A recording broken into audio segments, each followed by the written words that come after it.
আসসালামু আলাইকুম। কেমন আছেন? আমি ফরহাদুর রহমান ফক্স ওয়েব থেকে উপস্থিত হয়েছি। আজকের এই ভিডিওটা আমরা বেশ কিছু বিষয় নিয়ে আলোচনা করব। সবসময় তো বুস্ট করি, বুস্টের বিষয়গুলো নিয়ে সবসময় আলোচনা করি। আমাদের ফেসবুক পেজেও আমরা বিভিন্ন ইনফরমেটিভ পোস্ট করে থাকি। অনেকেই অনেক ইনফরমেশন সম্পর্কে অবগত আছে। আজ আমি একটু ভিন্ন বিষয় নিয়ে আলোচনা করব, তা হচ্ছে বুস্ট করার পর আমরা আসলে বুস্টের পর যে জিনিসটা হয় যে আমাদের সেল করতে হবে। তা আমাদের কাছে অনেকেই কমপ্লেন করে বা আমাদের কাছে অভিযোগ সুরেই বলে যে ভাইয়া বুস্ট তো অনেক টাকার করলাম বাট সেল হচ্ছে না। আসলে সেলটা আমাদের নিজেদের উপরে। হ্যাঁ, আমরা যারা পেজ ওনার আছি বা আমরা যারা পেজ মেনটেন করি তাদের কিছু টেকনিক্যাল বা ক্রিয়েটিভ ইফেক্টের কারণে সেলগুলো ব্যাহত হচ্ছে। আমরা যদি কিছু বিষয়গুলো নিয়ে আলোচনা করি আজকে, তাহলে আমরা বুঝতে পারবো যে আসলে আমরা বুস্ট করলেই যে সেল হবে বা শুধু বুস্টের কারণেই সেল হবে তা কিন্তু নয়। বুস্ট হচ্ছে একটা মার্কেটিং প্ল্যাটফর্ম, মানুষের কাছে চলে যাবে, মানুষ তা দেখবে। মানুষ যখন আগ্রহ নিয়ে আপনার পেজে নক করবে তখন হচ্ছে আপনার মূল কাজ। ধরুন আপনি একজন সেলসম্যান, আপনার আপনার আপনার সেল করতে হবে।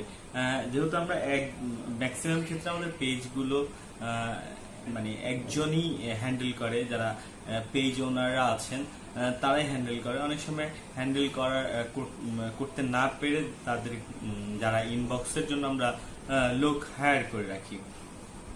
যাই হোক, আমরা কিছু বিষয় নিয়ে আলোচনা করি। যেমন ধরেন সেলস করা মানে সেলসম্যানশিপ যে বিষয়টা নিয়ে মানে ব্যাপারটা হবে যে ইনবক্সে নক আসলে অর্ডার টেক করা নয়। হ্যাঁ, অর্ডার মেক করা। আসলে মানুষ কোনো প্রোডাক্টের বিষয় নিয়ে যখন আপনার কাছে ইনফরমেশন চায়, ডাইরেক্ট বলে না যে ভাই আমার এটা লাগবে। অনেকে অনেক ইনফরমেশন সম্পর্কে জানেন। ধরেন আপনি একটা সাবান বিক্রি করেন বা সাবানের মার্কেটিং করেন, তো স্বাভাবিকভাবে উনি জিজ্ঞেস করতেই পারে যে আসলে এটা কাজ কি করে, কিভাবে ইউজ করব, এইসব বিষয় নিয়ে বেশি আলোচনা করে। ওইখান থেকে আপনি আপনার প্রোডাক্টের কাঙ্ক্ষিত বা আপনার প্রোডাক্টের সম্ভাব্য যে ক্রেতা তাকে যথার্থ ইনফরমেশন দিয়ে আপনাকে সাহায্য করতেই হবে। আপনার কাজ হচ্ছে ইনফরমেশন সেল করা। সেল তো নিজে নিজেই হয়ে যাবে। আসলে বিক্রয় মানে ক্রেতার প্রয়োজন বুঝে তার মনকে জয় করা, সঠিক তথ্য দিয়ে তাকে কিনতে উদ্বুদ্ধ করা এবং পণ্য বিক্রয় নিশ্চিত করা। বিষয়টা খুব ইম্পর্টেন্ট। শুধু যে আমরা বিক্রি করলাম ওয়ান টাইম সেল বা শেষ, তা কিন্তু নয়। একবার বিক্রি করার পর কাস্টমারের ফিডব্যাক জেনে দ্বিতীয়বার তাকে আবার কাস্টমার করা, বা সে যদি রিপিট কাস্টমার না হয় সে অন্যকে যেন সাজেস্ট করে, সেই রকম একটা মুভমেন্ট তৈরি করে দেওয়া। এছাড়া স্বাভাবিকভাবে আমরা যারা পেজ ওনার আছি আমাদের হতে হবে অ্যাজ এ সেলসম্যানকে হতে হবে শেয়ালের মতো চতুর এবং সিংহের মতো সাহসী। আপনি এমন বিষয়, অনেক ধরনের কাস্টমারের সাথে আমাদের হ্যান্ডেল করতে হয়। অনেক ধরনের কাস্টমার এক এক ধরনের মুডে থাকে, বিভিন্ন ধরনের মুডে থাকে। যেমন কেউ খুব রাগান্বিত ভাবে কথা বলে, কেউ নরম সুরে কথা বলে। তো আমাদের এইসব বিষয়গুলো নিয়ে হ্যান্ডেল করতে হবে। একটা টাফ সিচুয়েশনে আসলে আমরা ভয় পেয়ে যাব বা টাফ সিচুয়েশনে আমরা নার্ভাস হয়ে গিয়ে মন খারাপ করে অনেক সময় ওই সেলটাকে ব্যাহত হয়। ওই সেলটা ব্যাহত করা যাবে না।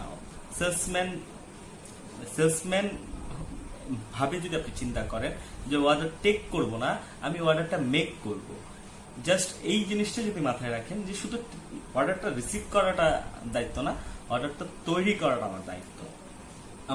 আমরা যে আমাদের যে বিষয়গুলো আরো কিছু বিষয় আছে, বিক্রয়ের গতি সর্বদা ঊর্ধ্বমুখী রাখার আমাদের কিছু বিষয় মাথায় রাখতে হবে।